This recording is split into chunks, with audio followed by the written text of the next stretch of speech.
তো আনম্যারিড ছেলেদেরকে বলছি, বিয়ের আগে যতবারও বন্ধু বান্ধবের সঙ্গে পার্টি ফাটি করে নাও, কারণ বিয়ের পর তোমাদের কপালে আর ওটা জুড়বে না। কেন বলছি, ভিডিওটা দেখো, বুঝতে পারবে। কি গো, মন খারাপ কেন? হ্যাঁ। যাবো না কোথায়? ঘুরতে? ও, ঘুরতে নিয়ে যাবে? কেন? মনটা ভালো লাগলো না। কি হয়েছে? পুজো ওটাই ভালো ছিল, দেখো পুজো হয়েও গেল আজকে দশমী। ও, এই ব্যাপার। মা তো আবার আসবে সামনে। হ্যাঁ। তো খুব মজা লাগছে না রে।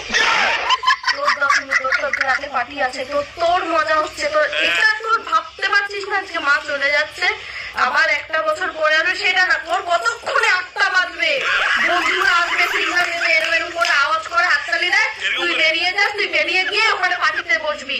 পুরো পুজো তোমাকে নিয়ে ঘুরেছি, দশমী আজকে তো বন্ধু নিয়ে আসো, কোনো বন্ধু পাখি গরম করবো আজকে। এখানে